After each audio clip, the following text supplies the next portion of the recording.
अल्हम्दुलिल्लाहि वकफ़ा वस्सलातु वस्सलामु अला सय्यिदिल अंबिया अम्मा बाद औज़ु बिल्लाहि मिनश शैतानिर रजीम बिस्मिल्लाहिर रहमानिर रहीम अल्लज़ीना सबरू व अला रब्बिहिम यतवक्कलून।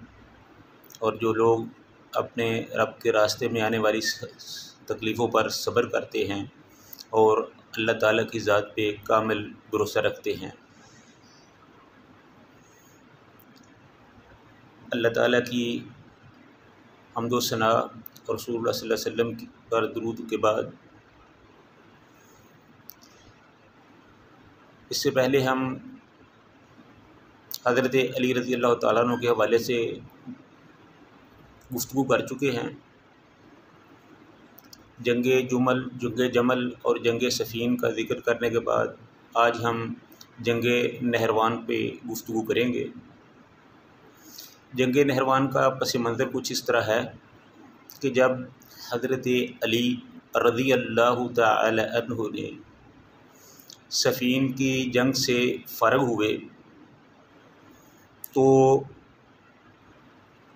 ख़वारिज ने, जो कि सवाइयों पर मुश्तमिल थे, जो हर मामले में हज़रत अली रज़ी अल्लाह तआला अन्हु की हुक्म अदूली किया करते थे, यही वो लोग थे जिन्होंने हज़रत उस्मान को शहीद किया।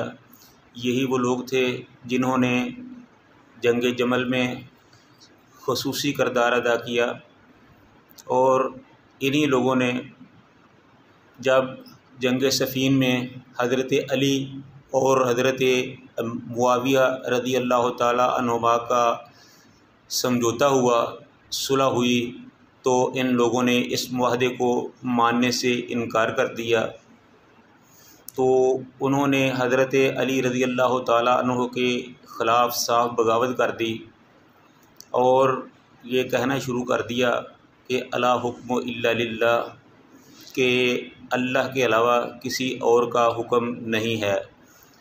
जब उन्होंने बार बार इस बात पे इसरार किया तो हज़रत अली कर्रमुल्लाह वजहुल्लाह ने ये कहा कि ये कलमा तो सही है लेकिन इससे मुराद गलत ली जा रही है। तो बहरहाल ये वो लोग थे जिन्होंने हज़रत अली रज़ी अल्लाह ताला अन्हु के ख़िलाफ़ ख़ुरूज कर दिया। उन्होंने कहा कि हम आपकी हुकूमत को नहीं मानते, आपके हुक्म को नहीं मानते, इसलिए कि आपने अमीर मुआविया से सुलह की है और वो सुलह क्यों की है, हम उसके हक़ में नहीं थे।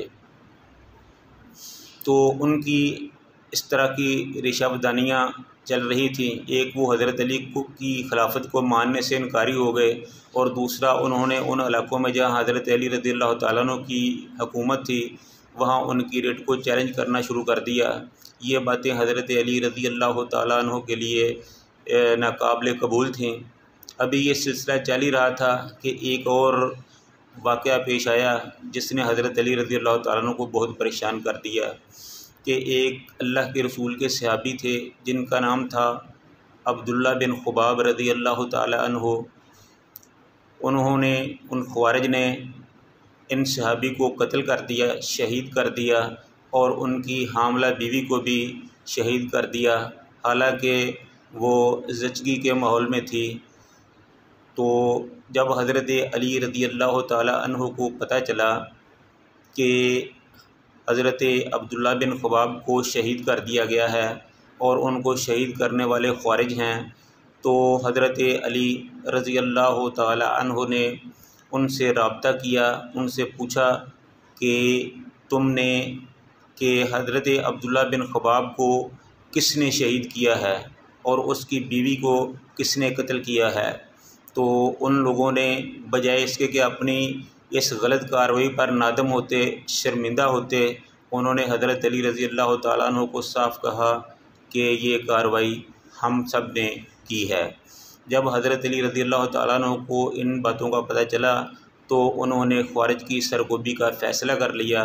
चनाचे उन्होंने 8-10 हज़ार का लश्कर तैयार किया और ख़वारिज की तरफ चल पड़े। तो ये नहरवान के मुकाम पर उनका आमना सामना हुआ तो ख़वारिज ने हज़रत अली रज़ी अल्लाह तआला अन्हु ने उनको समझाने की बहुत कोशिश की। उनके सवाल सुने, उनके जवाबात दिए, लेकिन उन्होंने एक ही बात रखी कि आपने हज़रत अमीर मुआविया से सुलह करके ज़्यादती की है, आपको ऐसा नहीं करना चाहिए था, हम इससे राज़ी नहीं हैं। और उसके साथ फिर वही कहा कि अला हुक्मो इल्ला लिल्लाह, के हुक्म सिर्फ़ अल्लाह का ही है, आप कौन होते हैं अपना हुक्म चलाने वाले। तो हज़रत अली रज़ी अल्लाह तआला अन्हु को उनकी ये बातें पसंद ना आई, लिहाजा जो जंग थी वो ज़रूरी हो गई। फिर उनका आमना सामना हुआ और दोनों फ़रीक़ों के माबैन बड़ी ज़बरदस्त मारका आराई हुई, जंग हुई, जिसके नतीजे में तकरीबन 4000 ख़वारिज मारे गए और हज़रत अली रज़ी अल्लाह तआला अन्हु को अल्लाह ताला ने फ़तह अता फ़रमाई। तो इस तरह जब हज़रत अली रज़ी अल्लाह तआला अन्हु को अल्लाह ताला ने फ़तह से हमकिनार किया, ख़वारिज का फ़ितना ख़त्म हुआ, तो उन्होंने समझ लिया कि अब हम हज़रत अली रज़ी अल्लाह तआला अन्हु का मैदान में मुकाबला नहीं कर सकते। तो उन्होंने तो हम हज़रत अली रज़ी अल्लाह तआला अन्हु का मैदान में मुकाबला नहीं कर सकते, तो उन्होंने उसी तरह किया जिस तरह हज़रत उस्मान को शहीद करने के लिए साजिशें रचाई थी, जिस तरह जंग जमल में उन्होंने साजिश रचाई थी। तो इसी तरह उन्होंने खुफिया तौर पर एक मंसूबा बनाया कि हज़रत अली रज़ी अल्लाह तआला अन्हु को शहीद कर दिया जाए। तो ये जंग नहरवान का पस मंज़र था और इस तरह जंग नहरवान ख़त्म हुई। लेकिन अगला स्टेप उन्होंने ये लिया कि हज़रत अली रज़ी अल्लाह तआला अन्हु को शहीद करने का प्रोग्राम बना लिया। तो ये वाक़या हम आपको फिर किसी दूसरी नशिस्त में बताएंगे कि किस तरह उन्होंने हज़रत अली रज़ी अल्लाह तआला अन्हु को शहीद करने का प्रोग्राम बनाया और किस तरह वो अपने मकासद में कामयाब हुए। दुआ है कि अल्लाह ताला हम सब को अपने कुरान पर, नबी पाक सल्लल्लाहु अलैहि वसल्लम के फरमान पर अमल की तौफ़ीक़ अता फ़रमाए। व आखिरु दावाना अनिल हम्दुलिल्लाहि रब्बिल आलमीन।